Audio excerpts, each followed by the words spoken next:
கிருஷ்ணகிரி தாவேகா சட்டமன்ற உறுப்பினர் முகுந்த் பாண்டியன் அவர்களின் செயல்பாட்டை பாராட்டி சமூக நுகர்வோர் பாதுகாப்பு நலச்சங்கத்தின் சார்பில் அவருக்கு பாராட்டு விழா நடைபெற்றது.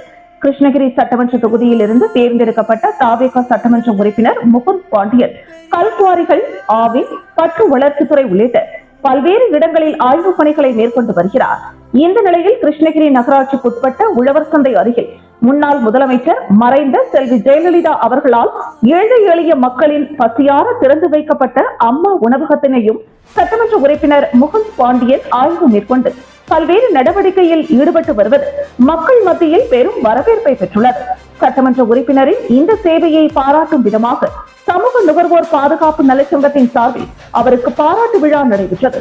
சமூக நுகர்வோர் பாதுகாப்பு நலச்சங்கத்தின் மாநில மகளிர் அணி செயலாளர் பத்மா ஏற்பாட்டில் நடைபெற்ற இந்த விழாவிற்கு சிறப்பு அழைப்பாளராக கலந்து கொண்ட சமூக நுகர்வோர் பாதுகாப்பு நலச்சங்கத்தின் மாநில பொதுச் செயலாளர் டாக்டர் சந்திரமோகன் சட்டமன்ற உறுப்பினர் முகுந்த் பாண்டியன் அவர்களின் செயல்பாட்டை பாராட்டி பொன்னாடை அணிவித்தும் இனிப்புகள் வழங்கி பாராட்டி பேசினார்.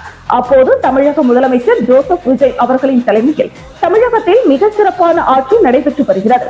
அந்த வழி தோன்றுதலில் வந்த கிருஷ்ணகிரி தாவேகா சட்டமன்ற உறுப்பினர் முகுந்த் பாண்டியன் அவர்களின் செயல்பாடும் மக்கள் பாராட்டும் விதமாக உள்ளது என்று குறிப்பிட்டார். அப்போது நுகர்வோர் சங்கத்தின் மாவட்ட செயலாளர் மாதேஷ், இளைஞரணி தலைவர் அப்சல் உள்ளிட்ட பலர் கலந்து கொண்டனர்.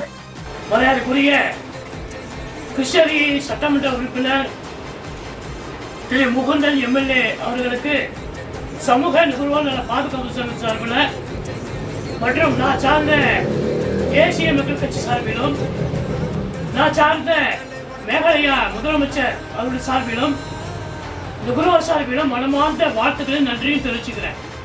ஏன்னாக்கா அவர் சட்டமன்ற உறுப்பினராக அந்த வாக்கு எண்ணிக்கை போது நான் சொன்னேன், இந்த வாக்கு எண்ணும் போது நான் உள்ள போகும்போது, முகுந்தன் சார் நீங்க எவ்வளவோ சொத்துக்கெல்லாம் வித்து நீங்க இந்த சட்டமன்ற உறுப்பினரா நீங்க போட்டி போட்டிருக்கீங்க, கண்டிப்பா நீங்க தான் சார் எம்எல்ஏ அப்படின்னு சொல்லிட்டு அவரை வாழ்த்து உள்ள போனோம். போகும்போது முதல் சுற்றுலயே 4000 ஓட்டு, 2வது சுற்றுல 8000 ஓட்டு, போக போக போக போக வந்து 1000க்கும் மேற்பட்ட ஓட்டுகள் வந்து குவிஞ்சுது. இன்னைக்கு சட்டமன்ற உறுப்பினர் பதவி ஏற்றிருக்காரு, மனமார்ந்த வாழ்த்துக்கள். நிறைய இடத்துல போயிட்டு அவர் ஆய்வு பண்றாரு, விளையாட்டுகள்லாம் இருக்கட்டும், எதா இருக்கட்டும், நியாய ரேஷன்ல போயிட்டு வெட்டுக்கள் எடுத்து போய் எடை போட்டு பாக்குறாரு. எந்த எம்எல்ஏ கூட இந்தியாவில் எந்த எம்எல்ஏ செய்யல, இவர் பண்ணியிருக்காரு, மிக சிறப்பா பண்ணியிருக்காரு. அதே போல நம்முடைய அம்மா உணவகத்துல நான் போய் பார்க்கும்போது எல்லாம் பழைய சோறு, சுகாதார சீர்கேடு எல்லாம் இருந்தது. நான் போய் பார்த்துட்டு வந்தேன். அதை பார்த்துட்டு நம்முடைய உறுப்பினர் சட்டமன்ற உறுப்பினர் அவர்கள் நேரடியாக சேர்ந்து அந்த ஆய்வு நடத்தி அந்த உணவை சாப்பிட்டு பார்த்தாரு. உள்ளெல்லாம் ஸ்டாக்கெல்லாம் எப்படின்னு பார்த்தாரு, எல்லாம் முறைகேடு, அதை கண்டுபிடிச்சாரு.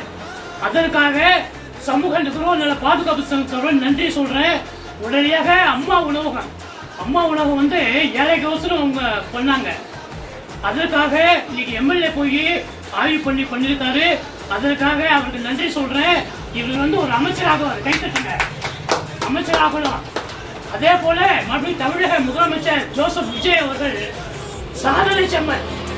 அந்த மாதிரி ஒரு முதலமைச்சரை பார்க்க முடியாது. அந்த அளவுக்கு அவரு முதலமைச்சருடைய செயல்பாடுகள் வந்து ரொம்ப திருப்திகரமா இருக்குது. ஆகவே தமிழ்நாடு முதலமைச்சர் விஜய் ஜோசப் அவர்களுக்கு சமூக நுகர்வோர் நல பாதுகாப்பு சங்கத்தின் சார்பில் மனமார்ந்த வாழ்த்துக்களையும் நன்றியும் தெரிவித்துக் கொண்டு